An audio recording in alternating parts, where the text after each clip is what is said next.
تو چلیے پھر پہلے سودا کے لکھ لیتے ہیں، اس کے بعد ذوق کے لکھ لیں گے۔ چلیے تو لکھ لیں گے جو سودا کا سب سے مشہور ہے، اور وہ ہے ہوا جب کفر ثابت، ہوا جب کفر ثابت ہے وہ تمغائے مسلمانی، تمغائے مسلمانی۔ تو یہ پہلا مصرع ہے، اور اسی کو کیا مانا گیا ہے؟ اسی کو سودا کا قصیدہ مانا گیا ہے۔ اور یہ کیسا قصیدہ ہے؟ یہ نعتیہ قصیدہ ہے۔ یہ کیسا قصیدہ ہے؟ یہ نعتیہ قصیدہ ہے۔ اور یہ کس کی مدح میں ہے؟ کیونکہ بھائی قصیدہ جو ہے مدح میں ہوتا ہے، اب نعتیہ ہے تو آپ کو پتا ہوگا نعت میں کس کی تعریف کی جاتی ہے؟ نعت میں کس کی تعریف کی جاتی ہے؟ ظاہر سی بات ہے، نعت میں کس کی تعریف کی جاتی ہے؟ نبی کریم صلی اللہ علیہ وسلم کی یا دیگر نبیوں کی تعریف کی جاتی ہے نعت میں۔ تو اس میں کس کی تعریف کی گئی ہے؟ محمد صاحب کی یا نبی کریم صلی اللہ علیہ وسلم کی تعریف بیان کی گئی ہے۔ اور یہ کیا ہے؟ یہ ایک نعتیہ قصیدہ ہے جو کس کا ہے؟ سودا کا۔ اس کے بعد نیکسٹ ہے جو گنچائے آسمان نے مجھے بحر ارض جال، جو گنچائے آسمان، جو گنچائے آسمان نے مجھے بحر ارض جال، سوری حال ہے، جال نہیں ہے، حال ہے۔ تو یہ بھی کیا ہے؟ یہ بھی سودا کا ہے۔ یہ کس کی مدح میں ہے؟ تو یہ ہے امام مہدی کی مدح میں، امام مہدی کی مدح میں یہ ان کا کیا ہے؟ قصیدہ ہے۔ کس کا ہے؟ اور یہ ہے مرزا محمد رفیع سودا کا،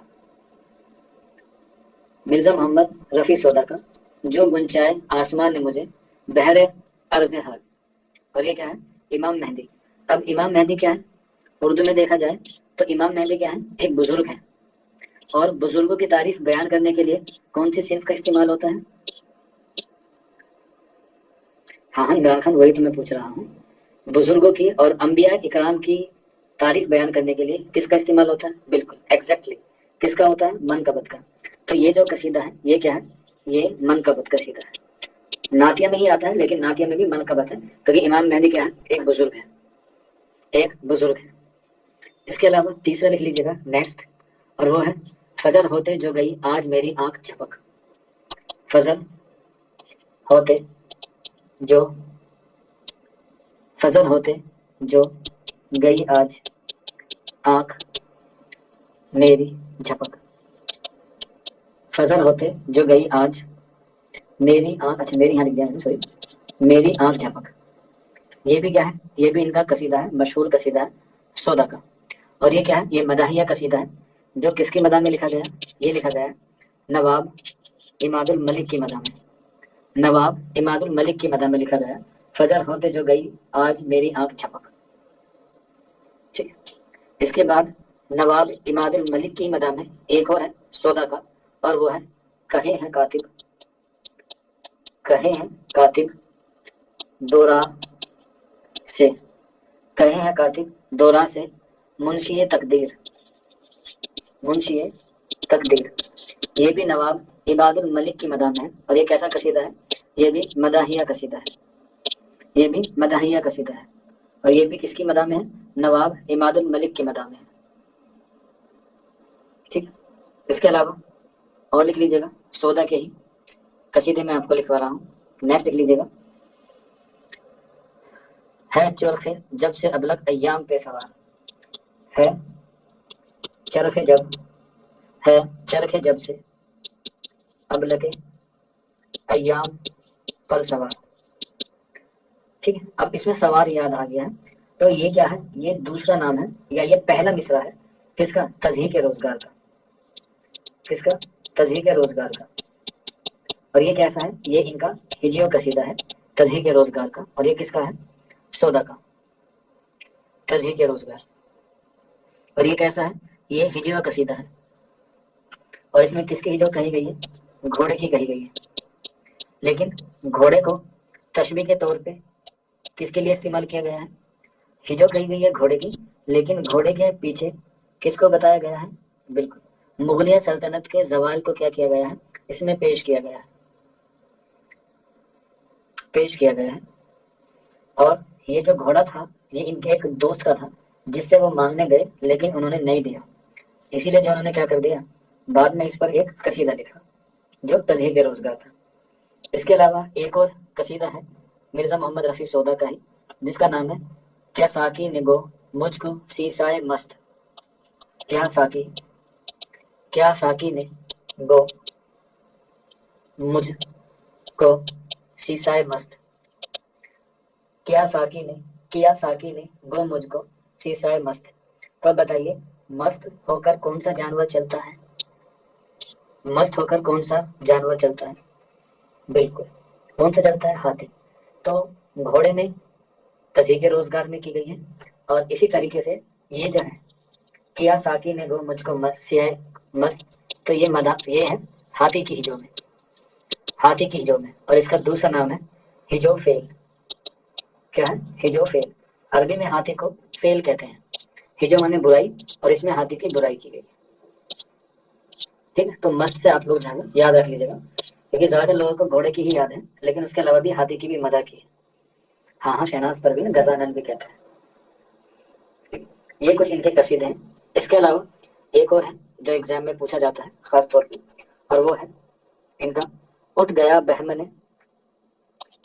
اٹھ گیا، اٹھ گیا بہمنے، سوری، اٹھ گیا بہمنے ودائے، اٹھ گیا بہمنے ودائے کا چمنستان سے امر، چمنستان سے امر۔ یہ کیسا قصیدہ ہے؟ یہ قصیدہ جو ہے وہ منقبت ہے، اور منقبت میں کس کی؟ حضرت علی رضی اللہ تعالیٰ عنہ کی مدح میں ہے۔ اٹھ گیا بہمنے ودے کا چمنستان سے امر، یہ بھی کس کا ہے؟ یہ بھی سودا کا قصیدہ ہے، یہ بھی سودا کا قصیدہ ہے۔ ٹھیک، یہ کچھ قصیدے ہیں جو آپ کو سودا کے حوالے سے یاد رکھنے ہیں۔ آج ان کی ہم بات کریں گے اس پہ حالات زندگی پہ۔ تو ان کا سودا نام کیسے پڑھا؟ ان کے والد کا نام تھا محمد شفیع، ان کے والد کا نام تھا محمد شفیع، جو کیا کام کرتے تھے؟ سوداگری کا، اور انہی کی نسبت سے انہوں نے کیا رکھ لیا؟ اپنا تخلص رکھ لیا سودا، جبکہ ان کا اصل نام تھا مرزا محمد، مرزا محمد رفیع، اور تخلص ہوا سودا، تخلص ہوا سودا۔ ان کی پیدائش 1712 یا 13 کہاں پر ہوئی؟ دہلی میں، اور وفات کہاں ہوئی؟ 1781 1781 کہاں پر؟ لکھنؤ میں۔ لکھنؤ میں میر کی اور سودا کی دونوں کی قبر جو ہے وہ کہاں پر ہے؟ ایک ساتھ ہے۔ اور اس کی وجہ کیا رہی؟ اس کی وجہ رہی آم کھانے کی، آم کھانے کی وجہ سے ان کی کیا ہو گئی؟ وفات ہو گئی۔ اور کوئی بتا سکتا ہے ہندوستان کا مینگو پیپل کس کو کہا جاتا ہے؟ مینگو پیپل یا مینگو مین کس کو کہا جاتا ہے؟ مینگو پیپل یا مینگو آم کس کو کہا جاتا ہے؟